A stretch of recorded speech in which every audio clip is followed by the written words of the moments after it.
Hi, this is Roger, thanks for dropping by. Tree number 3, this is a native hornbeam, so you can find these out in the forest in the UK.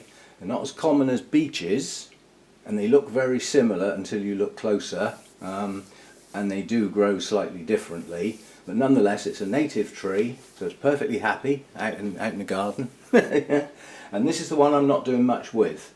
This tree was in a very poor state when I started to regrow it. It's a very mature tree. This is probably maybe 35, maybe 40 years old. Very mature trunk, you know, I mean, width-wise. Lovely spreading base to it. It's got some form that I didn't do, that had already been shaped when I got it. The only thing that went wrong with this tree before I got it is the hack that they did on the main trunk, which would have been okay and quite nicely disguised because they chose to let a branch grow to extend the trunk and get some taper, but they let it grow straight. That was wrong. That should have curved, that top bit. But once the leaves are out, you can't actually see it.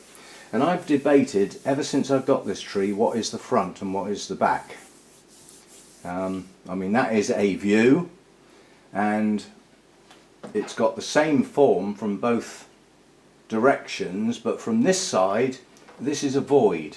There's next to nothing in it, whereas from the other side there is. So I prefer that view. I mean, don't forget, you can always change. You can always say, well, actually I'm going to make that the front of the tree, but then you've got quite a large branch facing backwards. But that sort of works. It doesn't, you know, sometimes you have to just keep turning and looking. But at the moment that's my accepted view of the tree, which means this is not right and that's not right, because you should they're called poking the eye branches because they point straight at you, which shouldn't really happen. They should always taper one way or the other or backwards, but that's my accepted view. I'm letting this one grow this year, so this is getting nothing more than looking out for crossing branches and things growing into a space that they are not allowed to use. What do I mean by that? Growing from one branch up into another one and filling the space in. If you haven't got the spaces on the bonsai branches, it's not a bonsai tree, it's a bush. Seriously, it's a bush. So it's a matter of just looking for things that are growing wrong. Like heading back towards the trunk. No good. But I am letting quite a bit of this grow this year. Just trying to flatten some of these because they're starting to go up and I need them to flatten. So again, anything sticking upwards comes off.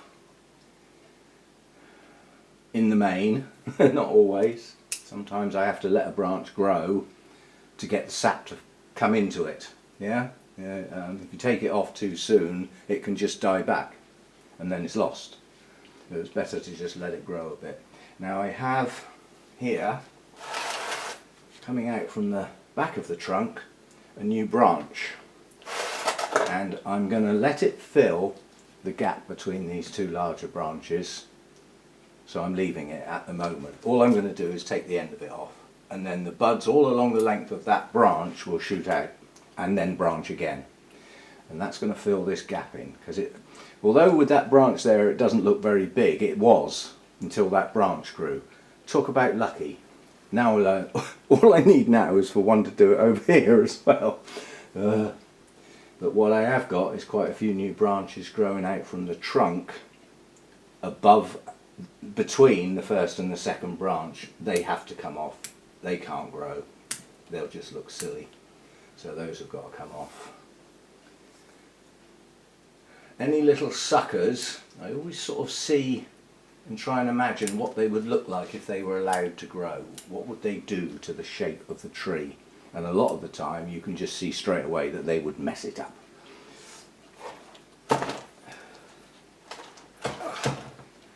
See here, lots of suckers coming out in a place where they can't really be allowed to grow, but I'm not going to cut them all off. I'm going to leave one there and see what that does. And see if it, once it starts to grow, does it improve the look of the tree.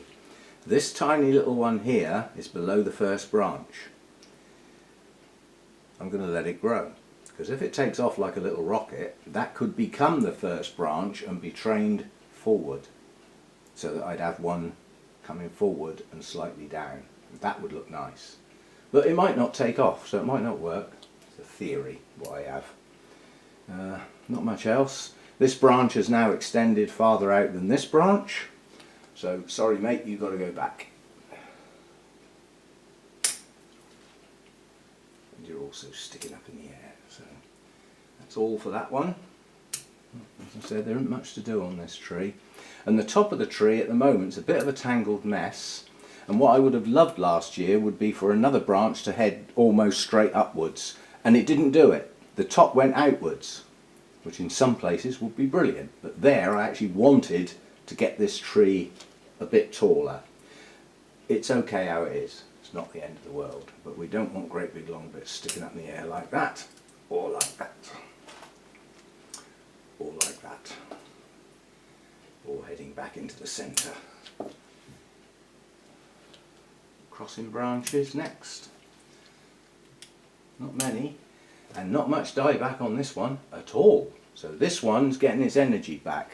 When this was repotted, it nearly died. They're not so easy to hydrate in small pots.